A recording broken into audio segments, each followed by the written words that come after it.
Hello everybody! Today, maganda na naman yung topic natin. Although it is not very common, pero pwede ka talagang magkaroon nito. At pag nagkaroon ka nito, talagang very, psychologically speaking, nakaka-traumatize, no? Or nakaka-depress. Ang topic natin ngayon ay hidradenitis suppurativa or acne inversa. Okay. Ang hidradenitis suppurativa ay isang uri ng sakit sa balat na tinatawag natin na chronic inflammatory disease due to follicular occlusion. Ang kadalasan na makikita natin sa may tao na may hidradenitis suppurativa ay ito ay may malalalim na bukol-bukol, no, na kapag nadidiinan ay may lumalabas na nana.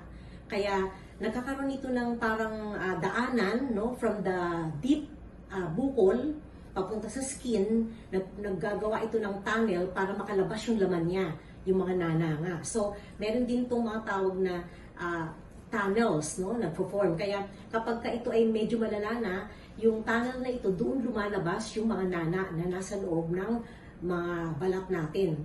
At pagkatapos ito ay nag-emit ng mabahong amoy, at may kulay yellowish liquid na lumalabas sa balat natin. Kaya medyo embarrassing siya talaga, no? Makikita din natin to sa mga intertriginous areas ng katawan natin. Ano ba yung mga intertriginous areas? Well, we have the kilikili, the areas under the breast, lalo na kung medyo malaki yung breast ng pasyente, dun sa perineal area, dun sa ari natin, sa perianal area, dun sa paligid ng puwet, at dun sa mismong butt natin, no? Dun sa matabang portion ng ating butt or puwet. Dun siya kadalasan lumalabas. Ngayon, ang hidradenitis suppurativa, in 33% to 40% of cases ng mga pasyente, meron silang first degree relative na meron din ito. Okay?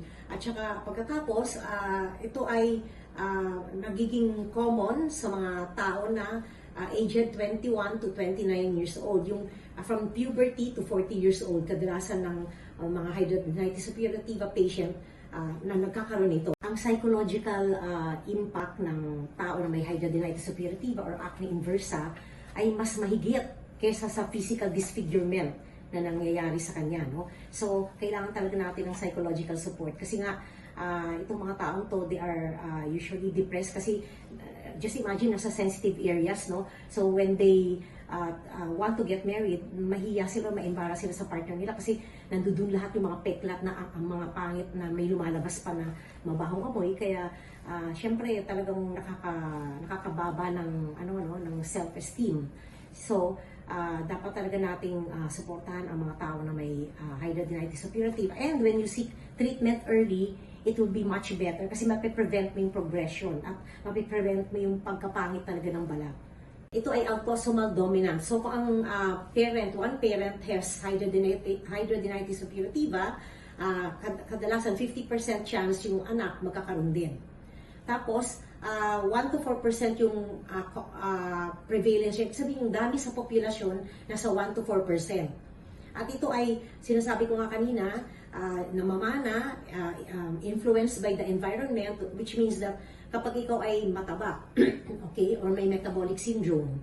Ang metabolic syndrome consists of obesity, heart disease, hypertension, hypercholesterolemia or hypertriglyceridemia. Kung may ikaw ay meron ding diabetes, I don't know if I mentioned that earlier na, no?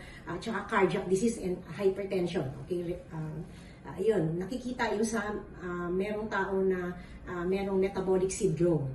Okay, so ito, kapag meron ka nito, pwede ka, at meron kang genetic tendency na magkaroon ng hidradenitis suppurativa or acne inversa, pwede ka rin magkaroon nito. Tapos, it is also influenced by behavioral traits. So, like for example, if you're a chronic smoker, yan, pwede ka talaga magkaroon nito. Kasi ang nicotine sa smoke, nag-i-induce ng follicular occlusion, more follicular occlusion because it induces inflammation, no? Nagmamaga ng mga parte ng ating katawan ang nicotine. So, kapag smoker ka, all the more na magkakaroon ka nito. At kung ikaw ay may hormonal imbalance, kagaya kunyari ikaw ay may acne, no, mga ganyan, no, acne conjugata, dissecting scalp folliculitis, pwede ka rin magkaroon nito kasi these are all inflammatory disease that is also induced by a wrong diet and wrong lifestyle. Kung lagi kang puyat, pagod, lagi kang nagsusuot ng mga damit na nakaka-irritate, lagi kang nagpapahid ng mga creams na nakaka-irritate sa mga bandang kilikili, sa perineal area, sa under the breast, then you can develop hidradenitis suppurativa. Ngayon, paano ba natin matutulungan isang tao na may hidradenitis suppurativa? Well, first of all, we have this, I have this acronym, no? HELP-LIM. Okay. H stands for hormonal treatment. Okay. And then E stands for excision with skin grafting. So that's surgical. Tapos L stands for laser therapy. And then P stands for pain management and psychological support. And then L again stands for lifestyle modification. It stands for immunological treatment. Like we have now medicines that are injectables and also oral medicines in the biologics, no? In the form of biologics, which can help prevent the development of a more severe hidradenitis suppurativa. Pero if you start it at an earlier stage, malamang hindi matutuloy yung hidradenitis suppurativa mo.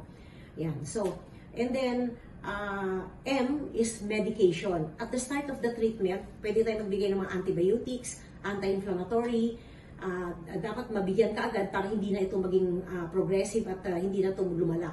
Pero kung ikaw ay mataba, no? Kaya nga dapat may weight loss ka rin. When you say obese, that is at least 35 inches waistline for females and 40 inches for males, no? Kaya kung may ganito kang abdominal girth, mas maganda pa na talaga mag-diet ka at mag-umpisa ka na mag-change ng food intake mo, yung anong klaseng pagkain ang kakainin mo. Kasi ang hypertriglyceridemia or hypercholesterolemia, no, nagli-lead din sa obesity. Yan. So, these are the things that we could do if we have a patient with hidradenitis suppurativa. Okay. For other questions or other things that you want to know about acne inversa or hidradenitis suppurativa, just call me at my numbers. And please like, share, and follow my account.